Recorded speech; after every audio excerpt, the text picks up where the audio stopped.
it's telling me that it is linked, and it has linked. So I'm now live streaming to YouTube, and Discord should be up and running. Let me just check Discord. There's plenty of audio there. G'day to Andrew and Bruce that have tuned in on Discord. Sorry about the internet falling over, but if we lose visions again on the streams, it's because RF has got into the modem. Continuing problem here. I think the signal on 80 meters should be okay from what I'm monitoring on the audio port on the 9000D, so it sounds okay. Alright, well, look, we've got a few things tonight. Struth. 70 centimetres. There's some sort of regular interference I get on 70 centimetres. It just scares the hell out of me. So turn that down.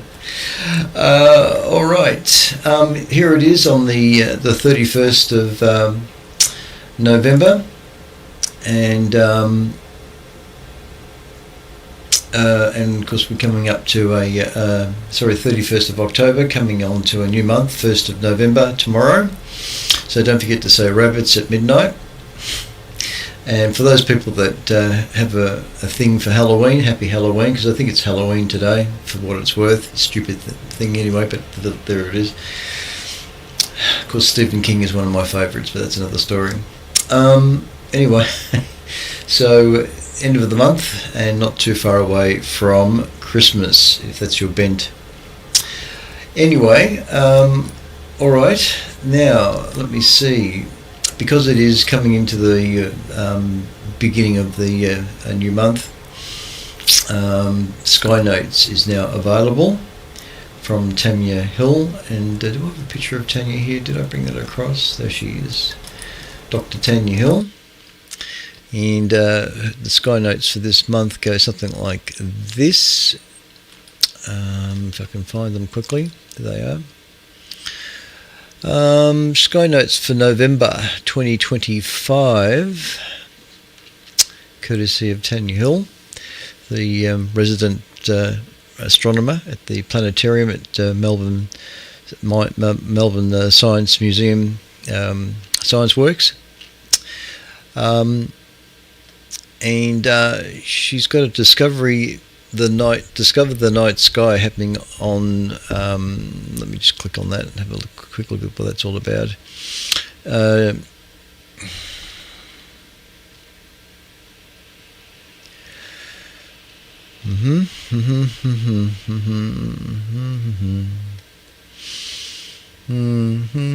Well, all I can say is go to Science Museum Victoria museumsvictoria.com.au to find out what's going on at the planetarium. Discover the night sky. I think it's every Thursday. Yeah, maybe not every Thursday. Thursday once a month. 30th of October, so it was last night. So yeah, the next planetarium thing that she's got going is Thursday the 27th of November. Discover the wonders of the universe with astronomer Dr. Tanya Hill. Explore a feature of Melbourne night sky each month. Stargaze through telescopes, weather permitting. Guided by a fantastic team of amateur astronomers. Put your questions forward to a lively question and answer. Catch up on the latest astronomical news. Be prepared to discover a grand appreciation of the awe-inspiring cosmos that we live in. The planetarium's Galaxy Bar will be open from 7 p.m, she says. So the next one is slated on the 27th of November. Anyway, enough of that. Going on to Sky Notes. It starts off with sun times, sunset and sunrise times. Melbourne sun times on Saturday the 1st, tomorrow. Sunrise will be at 6:13 a.m, setting at 7:54 p.m, with the day length being 13 hours and 41 minutes.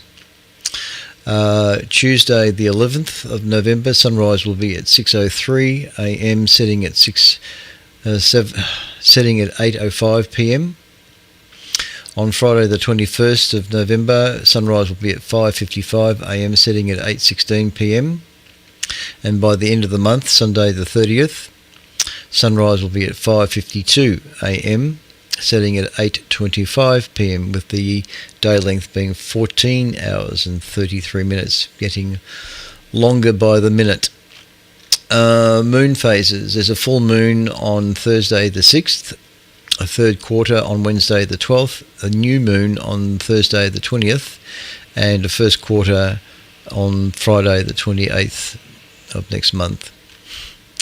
Moon distances at lunar perigee, closest to the Earth, is on Thursday the 6th at 356,833 kilometres, whilst on Thursday the 20th the moon will be at the apogee, furthest from the Earth, which is 406,691 kilometres.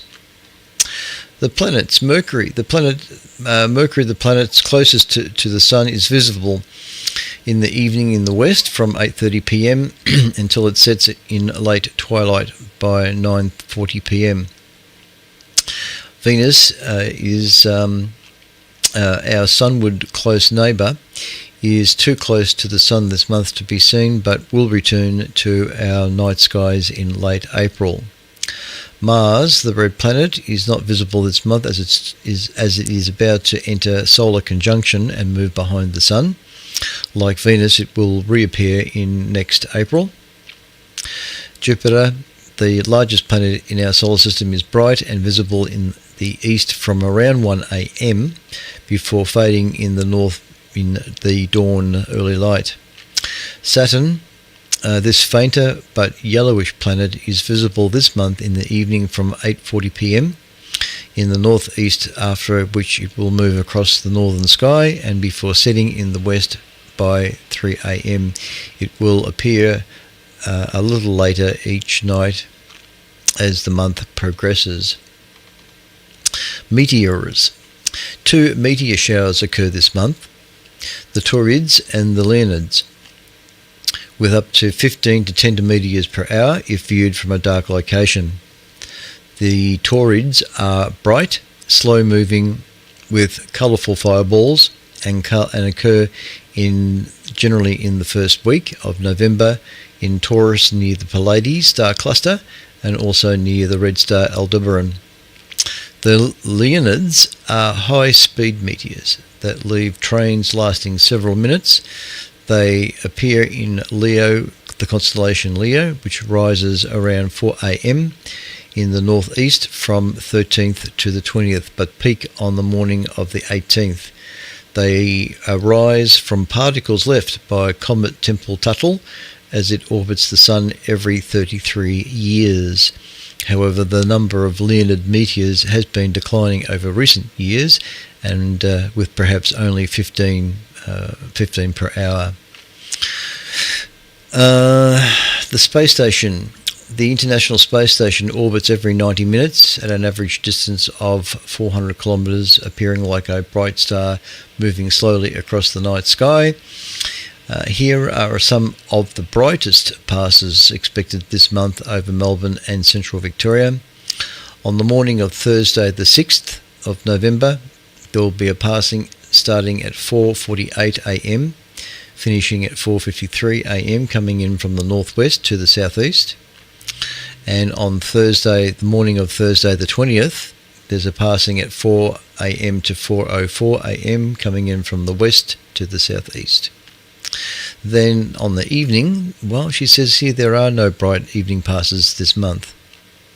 But having said that, if you check with Heavens Above, the website heavensabove.com, that will provide passes of other passes at different angles in the sky throughout the month, including a whole bunch of other interesting celestial objects. Heavens Above is truly a worthwhile little website.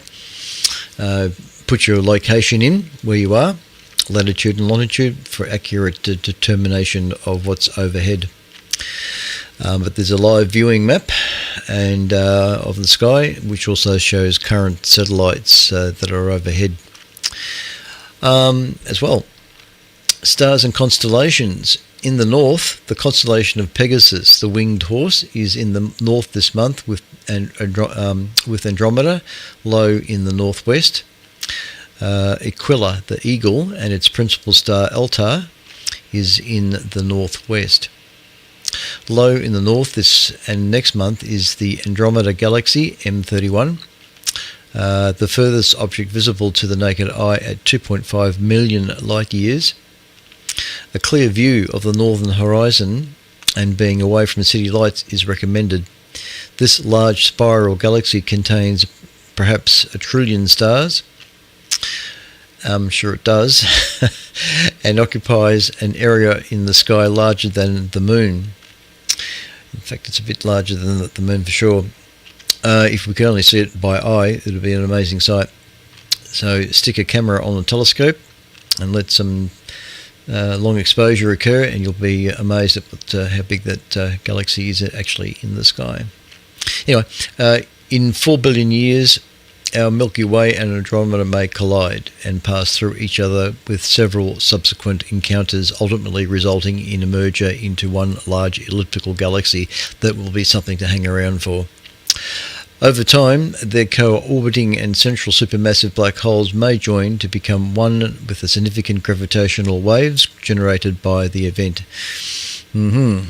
However, the nearby clouds of Magellan, the smaller triangulum spiral galaxy M33, and the concentrations... Oh, actually, there's a picture here of Andromeda. I should bring up... Excuse me, Tanya, just move over a sec while we just bring up the... picture of Andromeda that I was just talking about, M31. That's M31 there.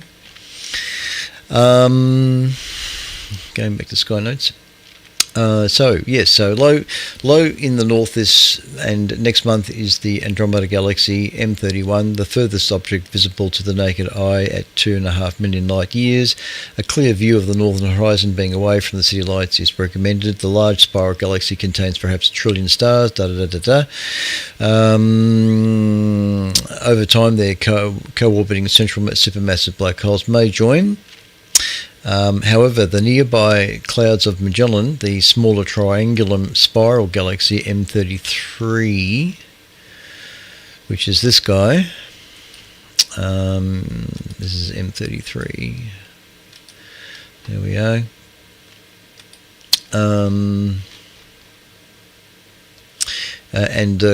and concentrations of dark matter may exert enough gravitational influence to prevent a collision and merger. So there it is, the small spiral triangulum galaxy M33, a neighbour to our Milky Way and the Andromeda Galaxy. It is 30,000 light years across and contains perhaps 40 billion stars. Spiral arms, numerous gas and dust regions, and many active areas of star formation, which are shown in red. It lies in the general direction of Andromeda, but further away at about 3 billion light years. Magnificent. Our cosmic neighbour, with these 2 spiral galaxies plus perhaps 80 small faint galaxies, make up the local group, which encompasses a volume of space of about 300 million cubic light years. What a way to express area. 300 million cubic light years. Good grief. Alright, if we turn to the west, the spectacular Scorpius is now low in the west, soon to disappear from our evening skies. The red giant star Antares sits as the middle of the 3 stars that form the main body of Sagittarius, which is the Centaur Archer. It is also above with its bow and arrow, forming the well-known teapot asterism. Higher up it sits Capricorn, the sea goat, the hybrid fishtail goat. In the east, Orion, the hunter, rises late in the evening this month, 1 foot being the blue giant star Regal, and a shoulder and red giant star Betelgeuse. The bright stars known as Orion's belt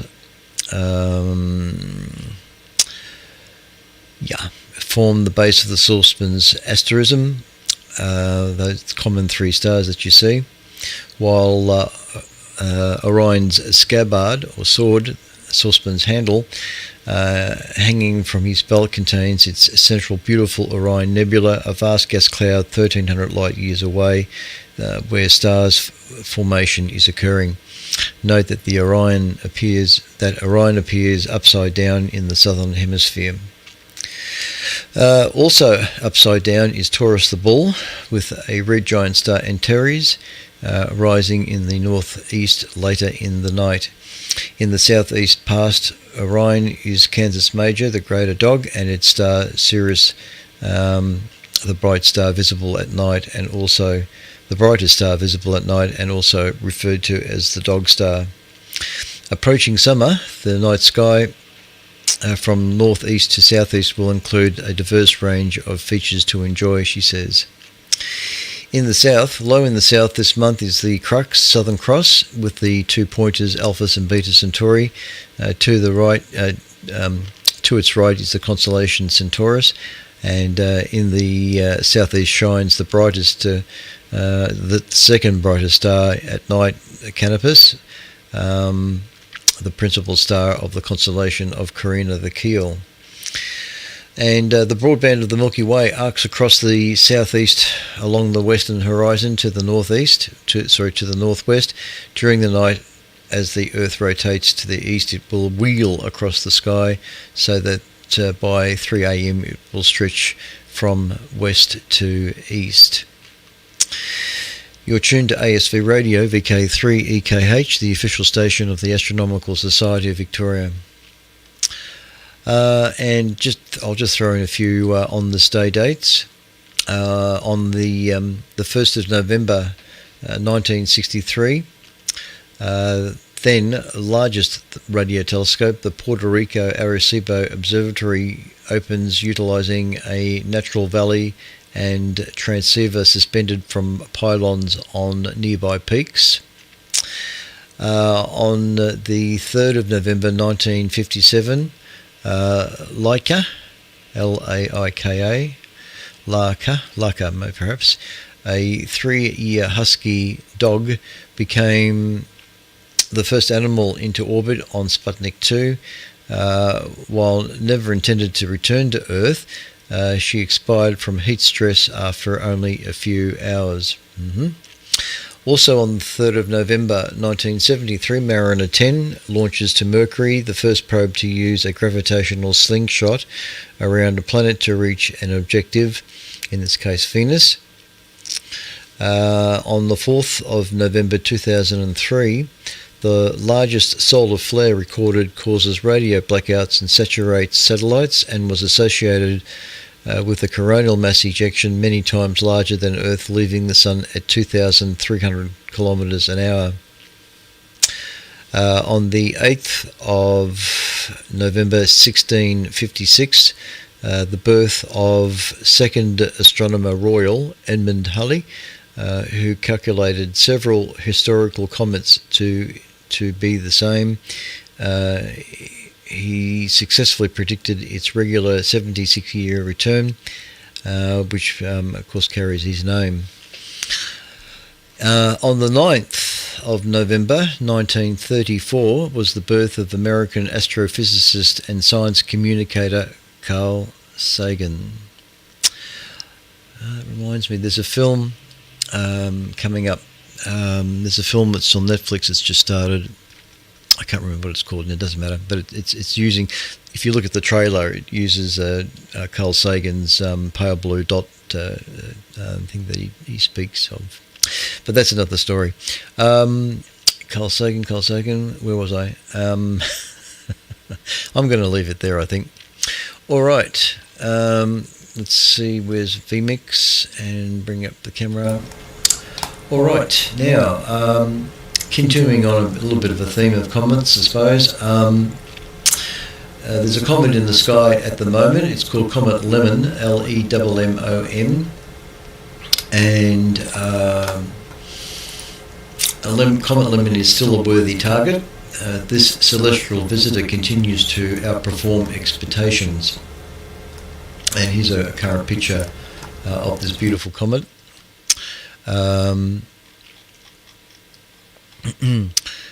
Comets are like cats, I guess.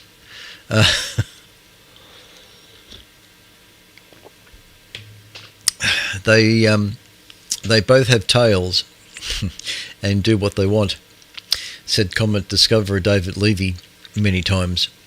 Well, Comet C/2025 A6 Lemon is proving his words true. Most comet watchers thought that Lemon would reach its brightest October 21. Then it was closest to Earth, but it continued to brighten for several days past that date, and it still looks good. In fact, current estimates of its brightness put it at magnitude 4, which would normally make it easily to spot for sharp-eyed observers. Unfortunately, with the moon getting brighter each night, even from a dark sky site, you probably won't be able to see it with your naked eyes unless the comet has an outburst. That's where binoculars come in.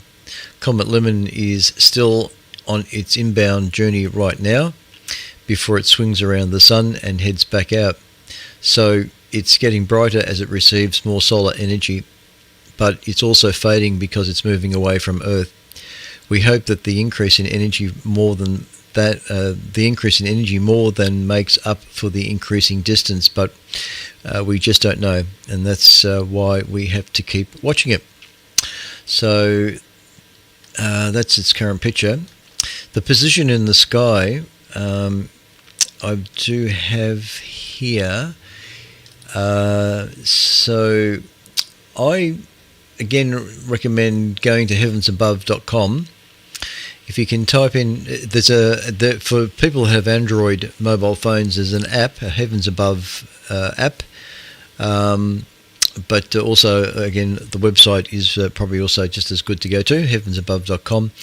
Look at the live view sky map, and you'll see where the position of the comet is, because the sky map actually shows the location of the comet. But it's basically between Serpens and Orpheus. It's sitting in that region of the sky, and it's above the horizon after sunset. So it still may require a pair of binoculars. I haven't quite viewed it myself yet, but hopefully maybe this weekend if the weather is good.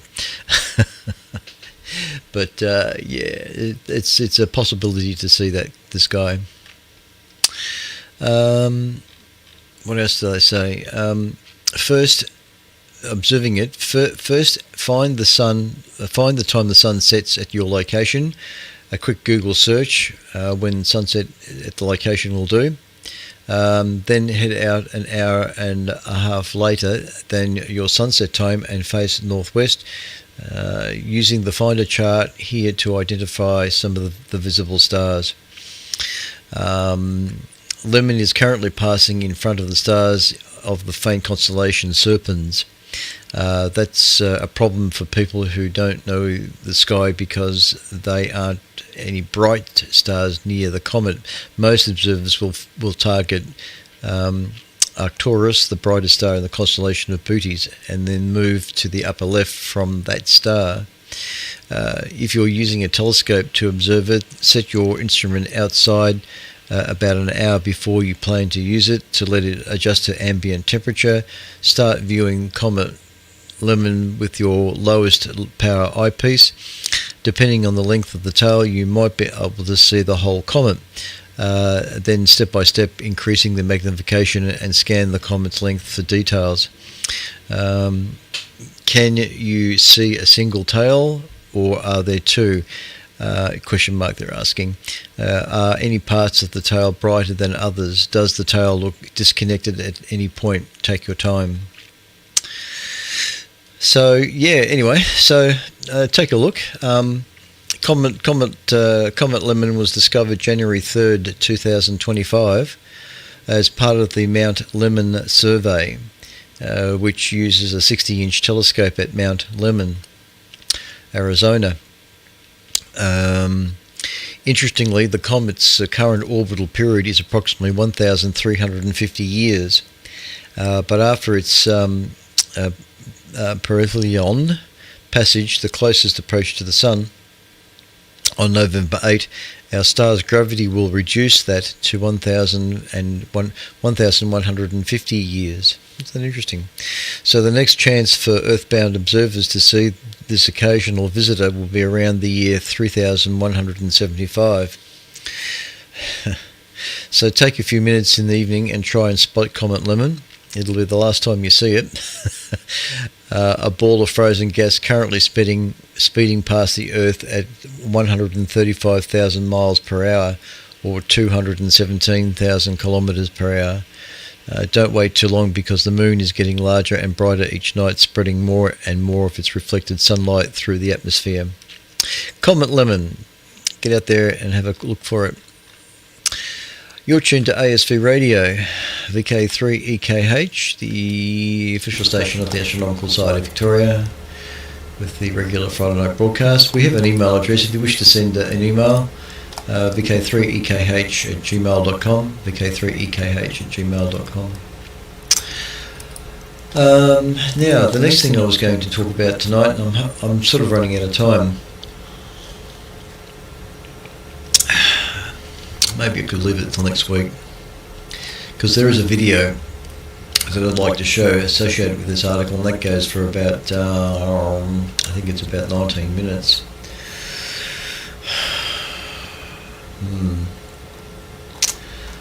Things that make you go, I could leave that till next week perhaps, because Tamitha Skov has the latest solar report, and her report goes for, I think, 14 minutes. So there it is. Alright, that's interesting. Let me see what I can squeeze in otherwise. What did I have here? Oh yeah. Just checking on things. Check this out. This is the Hurricane Melissa that's over there at North Atlantic. This is peering down the eye of a hurricane. If I can just get to where I'm going. Here's an overall picture of the hurricane that's been causing lots of problems. Magnificent object. But here's a view down in the eye of the hurricane. And isn't that an amazing thing? Just an amazing thing how that structure occurs. Now, I saw some video footage the other day. I couldn't find it straight away for tonight, but the hurricane hunters. There's an Air Force, an American Air Force aircraft that flies into hurricanes, collecting data, and they call it hurricane hunters. And they're actually flying into the eye of this hurricane. And the footage is from a camera external to the aircraft, and you're actually looking up at the wall of this hurricane, and it really is like the film, that film. I can't remember what that's called either, where most of the Northern America goes under ice, right down past New York and all that sort of thing. Massive hurricane that occurs, and the special effects there are almost exactly the same. But I just can't imagine it. Just can't imagine a weather pattern generating an amazing thing like this. It really is quite stunning stuff. The eye of a hurricane. For the moment, that hurricane is sitting over land there. The sun is shining, and the air is relatively still, only to peak back up again to 250 kilometre-hour winds. It really is stunning, this planet. Anyway, that's not astronomical, anything to do with astronomy. So, trying to make up some time here since I'm taking out this other article. All right, back to where was I? Mount Burnett Observatory, the MBO, is having a good, interesting Halloween type night tonight, apparently. Let me bring up their slide. Yes, tonight, special Halloween public viewing night, 31st of October. So their dome would be open, although I don't think the sky is clear. It might be a little bit clear at the moment, to certain, but anyway, they're having a fun night up there at Mount Burnett Observatory, and if you want to pay a visit up there, just go to the website, which you can see on the screen right now, mbo.org.au, and get in contact with someone that can tell you what's involved about the place. It's only a 20-minute drive from where I am here, and what else have I got here? Planetarium. Oh, I didn't take any slides. Okay. There's a planetarium and observatories planned for Australia's only dark sky reserve. In short, Australia's only officially listed dark sky reserve is working on an ambitious proposal for an underground planetarium and observatory. The push for the facility in the River Murray International Dark Sky Reserve comes amid the global rise of nocturism, exploring the world after dark. The council will seek external funding and plans to establish an independent board to oversee the project. The Murray River International Dark Sky Reserve is home to about 2,500 people and billions of captivating stars. The night sky draws thousands of tourists from all over the world each year to the otherwise quiet communities of Swan Reach, Swan Reach, Sedan, Walker Flat and their surroundings. To capture the recent boom in visitors and the rise of nocturism globally, the Mid-Murray Council and some passionate locals have started a business proposal to develop a planetarium and observatory within the reserve. While plans are still hang on, let me change that image on the screen there. I didn't save any slides for this, so I'm just reading straight from the ABC News website. The plans are still in early stages. Initial designs showcase an underground structure built into the natural landscape in a way that it is respectful of dark sky regulations. Reserve founder Chris Tugwell said he hoped the move would help harness the potential of the night sky and create more tourism and enjoyment opportunities in the region. The weather isn't always reliable. We want people to experience the amazing night sky, especially if they've come a long way from places like China or Japan, he said. There's a picture of the chap here. Anyway, so so they're planning on bringing the sky to the visitors up there, which is interesting. There's a few pictures to this article. It's on the ABC News under the science, I think. Planetarium and observatory plan for Australia's only dark sky reserve, apparently. All right, covered that.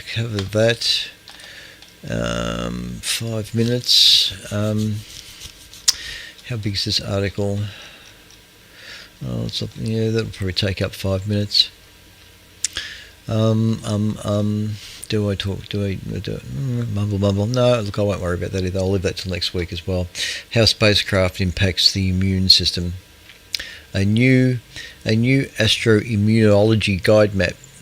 How spacecraft cripples immunity.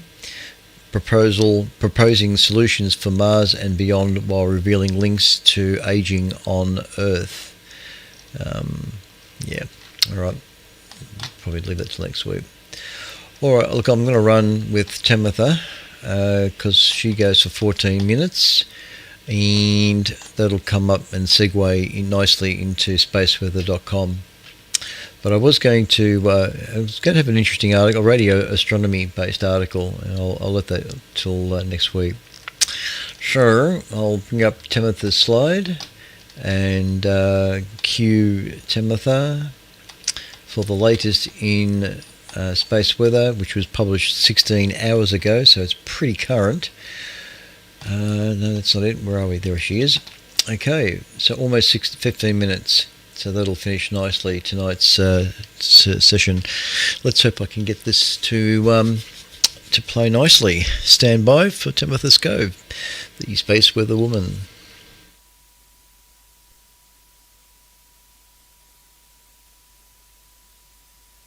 We're surfing the bow wave of some fast solar wind that's giving us some extended storming. We've got a glancing solar storm blow, and that big region that's been blasting on the sun's far side, well, it's back. Those stories and more are in this week's Spotlight.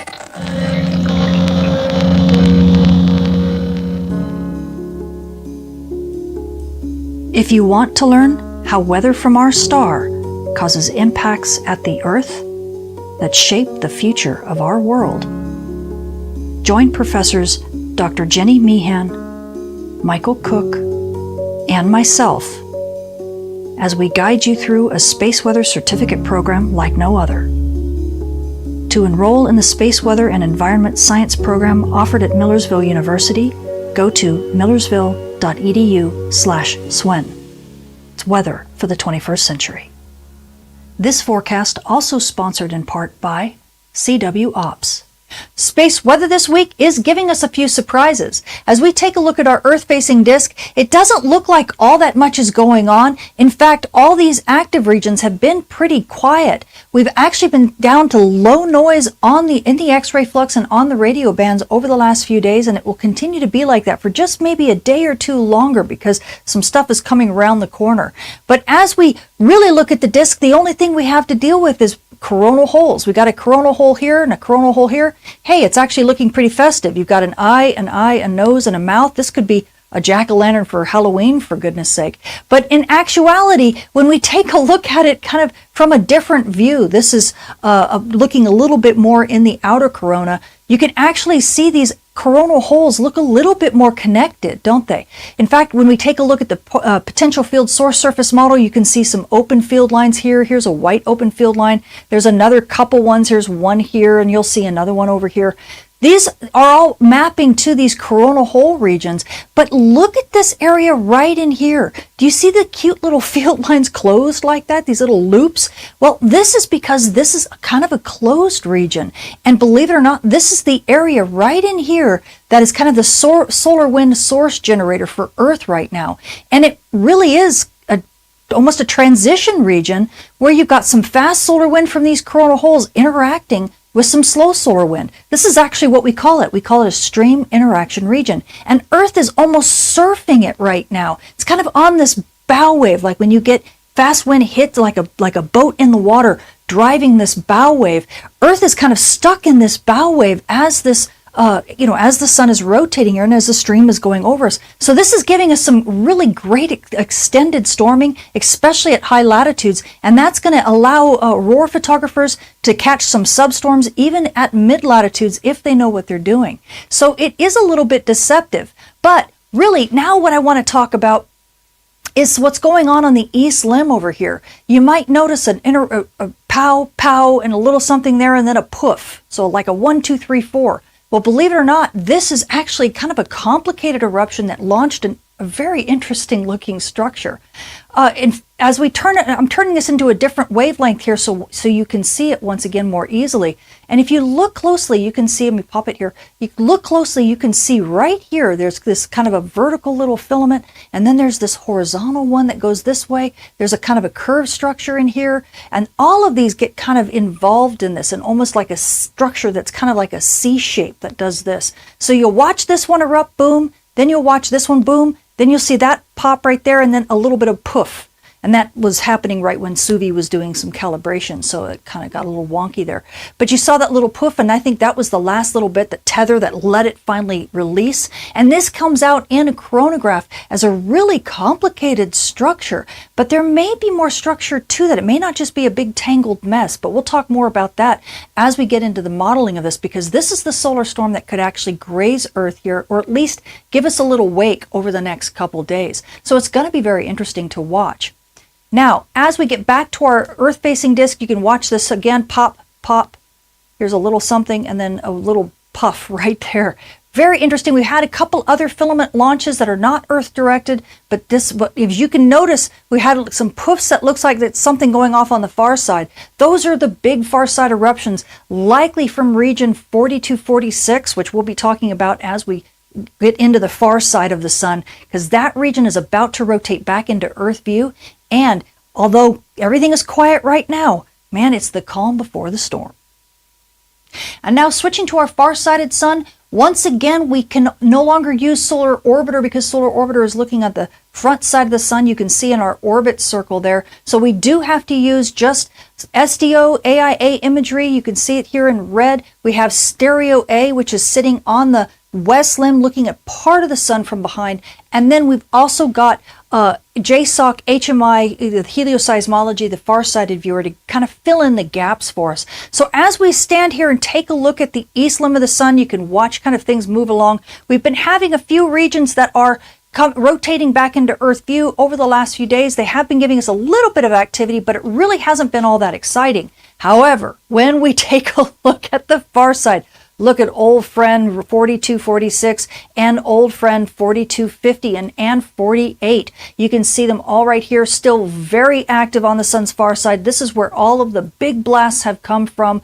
We don't know whether or not when these regions rotate back into Earth, you can also see region 4258 and 4240 also growing. So there's 1, 2, 3 regions here that are going to be very exciting as we get to the next few days, because region 4246 is going to be rotating back into Earth view here in probably the next 2 days, maybe 3 days, but not much more than that.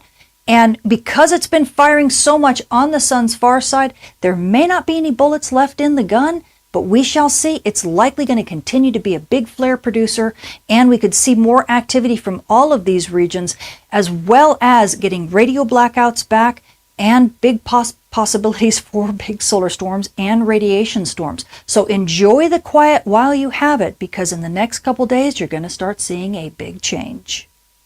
And now switching back to take a closer look at that solar storm that's going to give us a glancing blow, we switch to our prediction model, Enlil. Now this is NASA's version of the model. You're looking down at the sun from the North Pole with Earth being off to the right. And as they launch that solar storm, you can watch it. It's mainly going to come out east of Earth, but it does have a little bit of a wing here that looks like it's going to be grazing Earth somewhere around early on the 1st. So along with the fast solar wind that we've been getting, well, we also have a good chance to get a little bit of wake or possibly more from this solar storm. Because it is a complicated structure, it might be a little bit bigger than we expected. And now to try a new tool I just developed. This is a 3D visualization of that NASA model that you saw, done with a little bit of finesse, because NASA uses something called SWIPSECAT, and they do something called a lemniscate, which is really like a cone, and that's exactly what they launch into the Enlil model to make it work. So what I've done with this model, this actually has a flux rope structure you can see in here, but it also has this gold lemniscate that is really the view that NASA used to be able to model that big solar storm coming out. Now, what's interesting about this is that, why I'm going to back it up just a smidge, you can see this big what we typically call the solar slinky in the center of all of this. And the reason why I've angled it the way I have is literally because of the coronagraph. Here's that coronagraph image that's showing kind of that structure that we saw before. I've tilted the sun just a tiny bit because the lemniscate isn't quite exactly catching the whole thing. But if we do it like this, you can actually see two sets of like curves, almost like it's curved around here and here. And so when I push this forward in time, you can actually see I've changed the coloring a little bit so you can see this. It almost looks as if this center line right here, that this is the thread of that flux rope structure. And I'll give you a better view of it in a second. It's almost like that center line kind of cuts through the first curve, flips back around out in front, and comes down through this other one. And if that is true, it's kind of hard to tell, I'm kind of showing it off.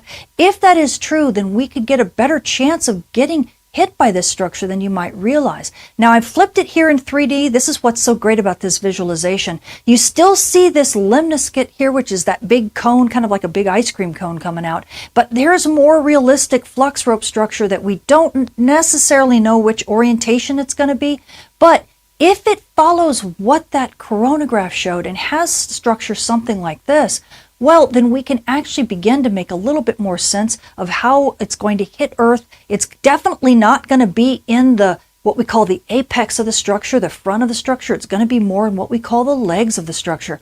But if it is tilted the way it looks like it might be tilted, well, notice this structure here is actually going to go underneath Earth. Earth is sitting right here just underneath the sun. I see it moving. Woo, hello.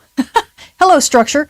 Okay, come on back. Oh, there we go. So there's Earth. So I'm just trying to, there we go. There's Earth, rather. So I'm just trying to give you a perspective. Here's the sun, here's Earth, and you can see this structure might actually go underneath Earth. But if so, if it goes south of Earth, we may still get some wake from the structure. So my guess is expect that it could be a little bit on the late side, might arrive a little bit later than early on the 1st. But if it does, we might actually get to see a bit more extended storming, because it's not just that fast wind that's hitting us. It might actually be just the leg of this particular solar storm. And now, switching to our moon, we are passing through the second quarter phase on our way to a full moon, with a full moon being on the 5th. So you night sky watchers, if you want to catch some dim objects in the sky, like, I don't know, maybe some witches flying over the moon, or maybe some aurora, well, you're going to have this bright companion, so it's going to be a bit spooky. So be sure to catch your local rise and set times. And now, switching to our solar storm conditions and our aurora possibilities over this coming week, we are in that, skirting that bow wave of that fast solar wind. That's why I've got these symbols like this. If you're at high latitudes, aurora is definitely a possibility. In fact, NOAA's giving us about a 60% chance of a major storm on the 30th, and still a 45% of a major storm on on Halloween, before things begin to calm down a little bit. We do have that glancing solar storm blow, so I'm putting a storm watch on us for the 1st, and then things should settle down by the 2nd and possibly into the 3rd. Now, at mid-latitudes, well, we're only expecting active conditions, and that aurora watch is going to come with some caveats, because likely you're going to have to chase some substorms, because this isn't all that strong of a bow wave. But we do have about 10% chance of a minor storm. Things could settle down a little bit on Halloween and then pick up just a little bit. We have about maybe 15% chance of a minor storm with that storm watch on the 1st. It all depends upon how that solar storm hits us, or if it gives us just a glancing blow or a little bit more than that.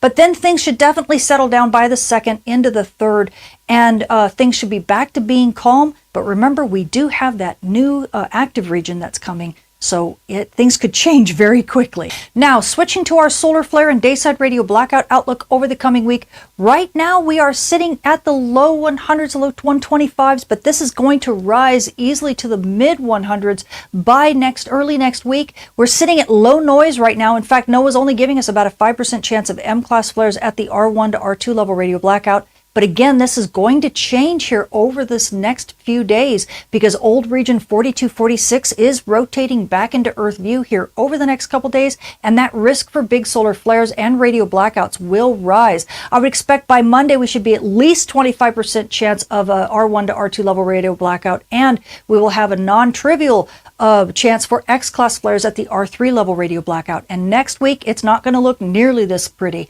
So amateur radio operators and emergency responders, enjoy the quiet while you have it, because things are going to change. And now switching to our radiation storm and polar aviation outlook over the coming week, everything is in the green this week. We are sitting at the D1 normal range. This is at flight level 360 for you aviators. It's also the S0 quiet range for everyone else. We're only at a 1% chance of an S1 to S2 radiation storm easily over the next few days. That will change as we move into early next week because of region 4246 and friends that are rotating back into Earth view. They are radiation storm producers and solar storm producers and solar flare producers. So enjoy the quiet. And if you're a frequent flyer, well, you're all in the clear.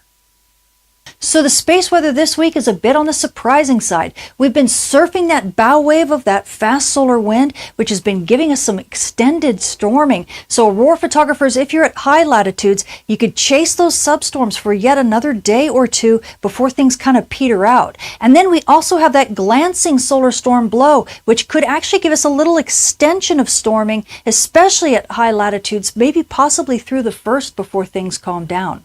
And now amateur radio operators and emergency responders, well, enjoy the quiet because things are going to change when old region 4246 and friends returns into Earth view. Remember, it's been firing off big solar storms as well as big radiation storms and big radio blackouts. So be aware it's not going to be your rig when everything seems to kind of get wonky next week.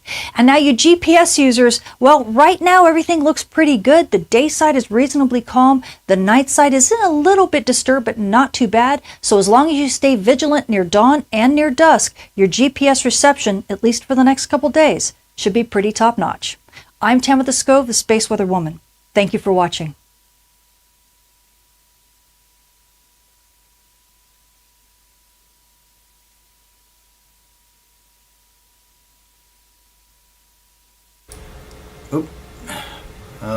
Now, what am I doing here? That's better. All right. Oh, this mixer. You're tuned to ASV Radio VK3 EKH, and that was the latest report from Dr. Tamitha Skov. And there's a few interesting graphics that I hadn't seen before in that one, so most interesting indeed. While she was doing all that, I managed to find this hurricane footage, which I'll just run now. Make sure there's no audio attached to that. While I'm getting the spaceweather.com lined up. But there it is. That's the inside a hurricane. That is the massive internal wall of the eye of a hurricane. Look at that, ladies and gentlemen. Doesn't it give you goosebumps? Can you just imagine what it would be like to be on the ground with the eye of the hurricane going over you like this, and all you can see, to your perspective, all you can see is this massive circle of cloud with a circular blue sky patch directly above you, and you know that that the velocity of wind that's associated with that weather is in the vicinity of 200 kilometres an hour or more. It's a scary thing to see, but there it is, and really is quite amazing footage. It's a pity the camera being employed doesn't have a fisheye lens on it, or something a little bit wider. They're probably using the most wide angle lens that they can get actually for this shot, but it'd be just nice to see, or interesting to see, the entire blue sky above you and the circle aperture of the eye of that hurricane above you, giving you that kind of perspective. I'll just fast forward it. There's another scene. They actually fly in. They're actually flying into the wall of the cloud here. You can actually see as the aircraft comes in, and it just goes into a massive cloud. I couldn't imagine what it'd be like to be on board an aircraft flying right into the wall of a hurricane like this. But it quickly goes. There's another. Here it is. Here's the other shot where they're coming out of the wall, and you got the wing and the engine prop in view, but they've just come out of the side. This is probably the beginning part. I just think it's stunning footage, and you just can't imagine that the such weather patterns can be generated here on this planet, but it happens all the time. Hurricanes and typhoons and cyclones. Thank goodness we're far enough south that we don't get that sort of thing. Thank goodness for that. All right. So as far as space weather is spaceweather.com is concerned, this is the current view of the sun with just a handful of sunspots in view. This is the current view of the sun showing the coronal hole that's in their bottom there that's emitting high stream particles. This is the current view of the auroral glow over Antarctica as we speak. It's actually quite good tonight. There's a good possibility of some aurora activity, especially if you're in Tasmania. You'd be able to see a distinctive glow in the south, I would imagine. Let me go to the website. So the solar wind is currently at 661.4 kilometres a second at a density of 1.15 protons per cubic centimetre. For those that are interested in that information, sunspot number is currently 68. The radio sun flux is currently at, where is it? It's somewhere there in front of me. Down there, okay. The radio sun, measured at a wavelength of 10.7 centimetres, is at 120 solar flux units. KP index, for those interested in the KP, planetary K index, currently 4.33. That's a bit high. KP is equal to 4.33, which is considered unsettled. And looking out over the next 24 hours, the maximum KP is going to be 5.33, and that's considered storm conditions. So for all you folks out there that have got magnetometers running, it'll be interesting to see what they detect over the next 24, 48 hours or more. They referred to the Halloween fireballs. I don't think I'll worry about that. And then they talk about Comet Atlas 3I. Comet 3I Atlas is apparently brightening a little bit, or changing brightness. There's a spacecraft monitoring the sun witnessed a dramatic surge in the brightness of Comet 3I Atlas as it plunged toward its October 29th perihelion. There's nothing much else I can talk about. And to finish off, as of October 31st, 2025, there were 2,349 potentially hazardous asteroids, but none of those asteroids are on a collision course with Earth that we are aware of. Oh dear. All right, so that's it for tonight, for the end of this particular month. I hope tonight was of some value, being the end of the month or the beginning of a new month tomorrow, in less than an hour's time. It'll be 1st of November, so don't forget to say rabbits, and for good luck. Yeah, I think that's about it, really. So I shall now open up the frequency for any stations wishing to check in. Let me just check email. Nothing's coming on email, and on Discord I see that we have Andrew, Steve and David there. G'day guys. And Steve VK3TTF has also made an interesting contribution with pictures of the planetarium from last night. Very good, Steve. Excellent stuff. All good stuff. So that's on Discord. And now I shall just open up the frequency and see if anybody wishes to call in. I think, yeah, okay, I might take my headphones off for this, so there'll be some audio picked up by the microphone. Alright, this is VK3EKH listening on 3541. VK3SPX. Kilo Sierra Andrew. Okay, 3 Bravo Sugar Foxtrot.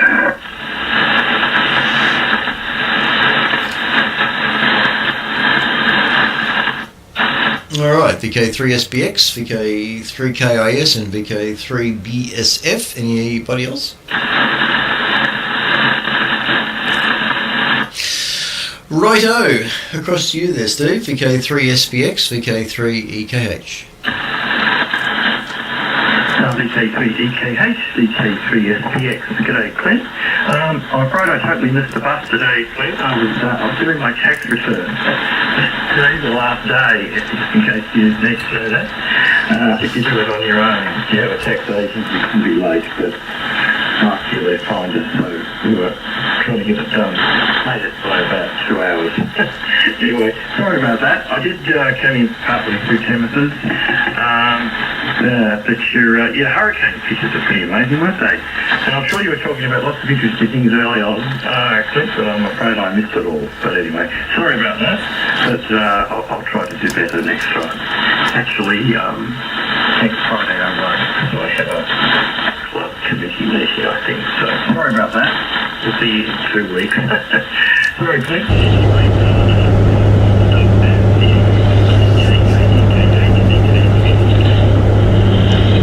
You are forgiven.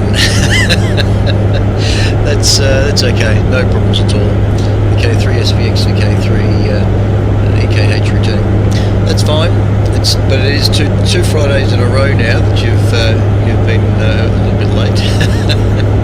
So no, that's okay. The first half hour really was taken up with Tanya's Sky Notes for next month. So you can guarantee there's a noise there. Where's it coming from? Just turn that off. Sorry about that. There was other noise coming through from that footage.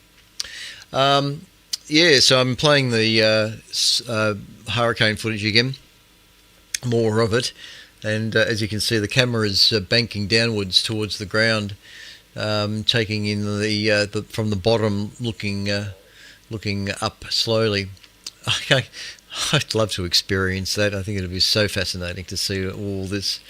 Anyway, but look, not a problem. So the first half hour was to do with Timothy's Sky Notes for next month, and then just a couple of articles. The main article I was going to run tonight was dealing with a radio astronomer, and there was a 19-minute video associated with that, but I just ran out of time, so I'll run that next week. Because this particular professional astronomer has actually passed away, and it was one of the reasons why I wanted to do a little bit of an article on him. So we'll follow that up next week. Anyway, no worries, Steve. All's good. And just as an update on the dome, I've had to send back the dovetail. For the life of me, the dovetail that Sidereal Trading sent didn't fit on the telescope. It's the right length, and for all intents and purposes, it should have been able to have screwed on, but the screw, the gap between the screw where it would be mounted was too wide, and the dovetail was too narrow, is what I'm trying to say. The mounting screw holes on the dovetail are too narrow, and unfortunately none of the screws on the Celestron telescope actually married up with the dovetail, so we're having to take a different. I think I might have mentioned that last week. I'm not sure, but anyway, I've got to take a different approach to it now with getting some rings that will actually mount around the telescope and mount that onto the EQ6. So I've posted that back today. Actually, I posted that dovetail back to Sidereal Trading. So we're just going to have to wait a little bit longer for getting the Celestron telescope to mount on the EQ6 equatorial mount. I'm thinking actually what I might do is I've got a a 6-inch refractor telescope, and it's a long telescope, but it's a whole lot easier to manage. And I might actually go ahead and mount that in the time, so I can actually get a telescope mounted and do an alignment and see how I go with that until I can get the Celestron sorted out. So I might look into that this weekend, being a long weekend. All right, across to you there, Andrew. VK3KIS. This is VK3EKH.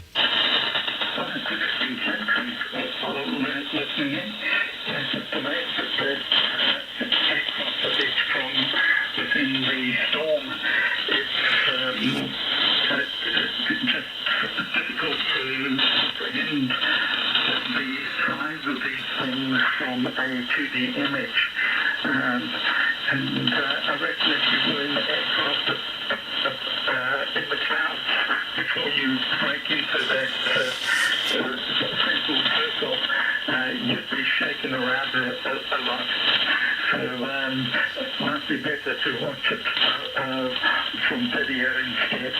But thanks for being here once again, and hope you're keeping well. VK3 EKH, VK3 KIS 73. Yeah, no worries, Andrew. All's fine. Yes, I look. I just can't imagine. So flying into that eye, that little spot in the middle of that hurricane, just going straight down into it. It really is amazing stuff. It really is. I find it fascinating indeed. So,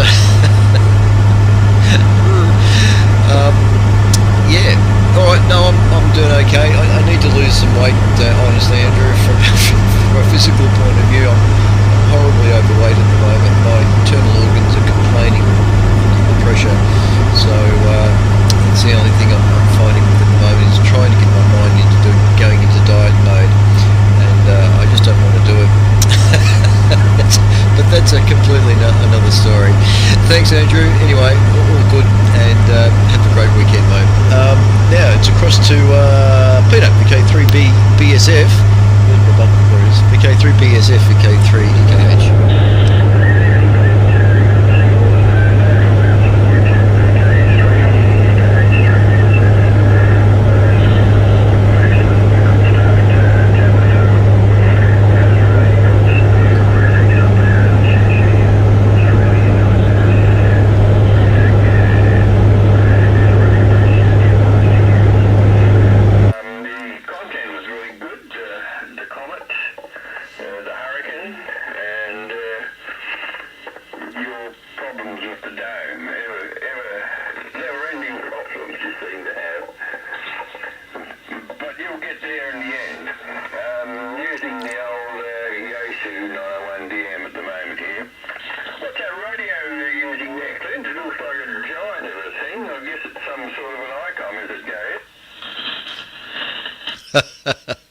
No.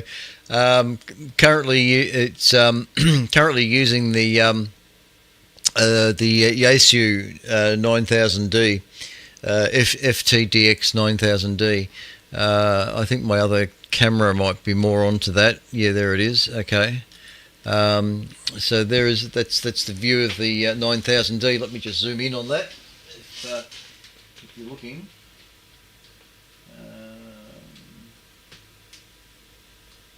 Hang on, get the camera right. Pardon me.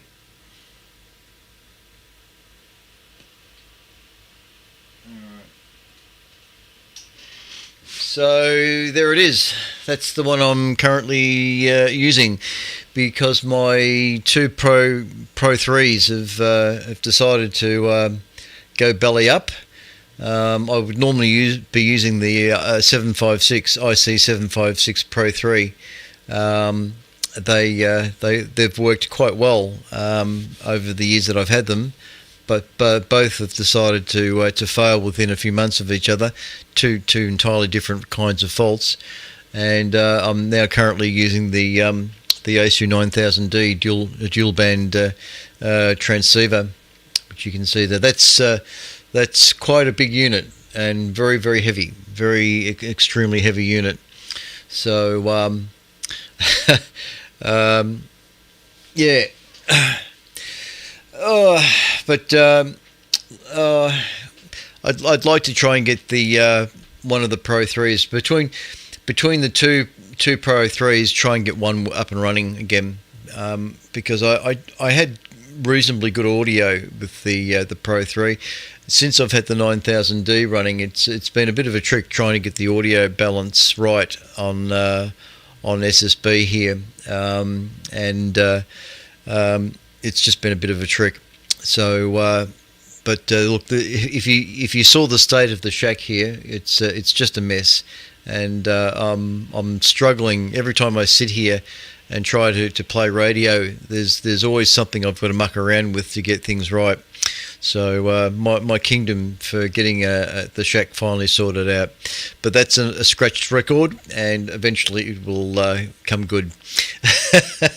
So there it is, VK3 BSF, VK3 EKH. Whoops, wrong button. Yeah, you're right about the shack conditions there, as they always say. Burden on you when you start to have a look around. Okay, well, goes to show you about icons, doesn't it? And yeah, the audio is not peaky. It's in the low range. Certainly with that Yasu, it's got a lot of load in it, but it's okay. Well, good to see Clint. I'll catch you again next week and see all those things you were going to show, which sounded really interesting, and you're going to show them next week. 73 to you. I must have a look at magnetometers again and see what they do, and yeah, see what they do. They're quite interesting instruments there. Just for a quick one, Gabe. Yeah. Oh, look. That's for sure. They're a fairly sensitive instrument because they're detecting changes in the Earth's magnetic field, and of course they can be influenced by solar flares. I'm not sure if my audio is good. I should be monitoring my audio, but let me have a quick listen. Oh, that's okay. It's just the levels on vMix were telling me something funny. That looks like it's all right. 1, 2, 3, 4, 5. Yeah. All right. So, I actually do have a magnetometer here that I've got to get installed. It does come as a kit, but the fellow that has these particular magnetometers, that he lives in Alaska, Whitlam Reeve, his name is. He's an engineer, and I got Wick to actually make up the unit. So all I've got to do, there's 3 sensors: the horizontal, vertical, and diagonal sensor, and I've got to install them into some plastic PVC tubing and seal it all up, and then we bury it in the ground about a foot or 2 down to achieve stability in temperature, and then that connects to the system. But I've got to still do that.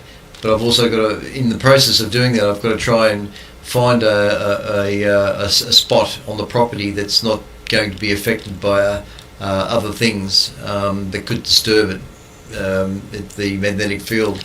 So that'll be a trick, trying to work out where to actually place this magnetometer.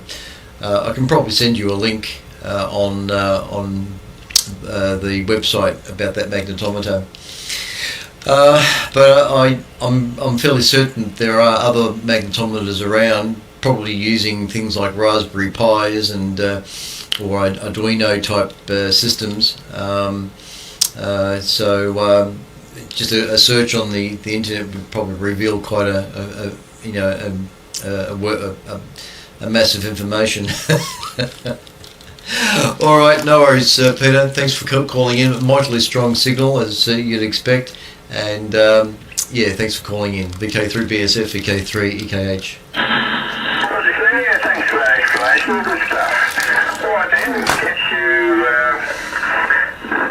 You're into everything. When you get time. 73, catch you next week. VK3 KH3BSF. Yeah, I've got no time for anything here. I'm waiting to retire from work so I can find time to get some of these projects finally done. So yeah. All right, cheers, mate. So, is there anybody else wishing to quickly check in for tonight's session? VK3 EKH listening. Nope. All right, everybody. Thanks very much for watching and listening to the ATV and to the two streams, and I'm glad the modem hasn't fallen over again. So we'll be back next Friday to do it again. Have a lovely long weekend if you've got Monday off. Have a nice long weekend. I know it's going to be pretty wet come Monday and Tuesday. It looks like the Melbourne Cup's going to have a pretty bad day for everybody that's going to be out there. May your horse win, for what it's worth. And yeah, otherwise have a lovely weekend. Take care. See you next Friday. And clear skies, as they say. So this is VK3 Echo Kilo Hotel, the official station of the Astronomical Society of Victoria, concluding for tonight. And we'll see you all next week. Cheers for now.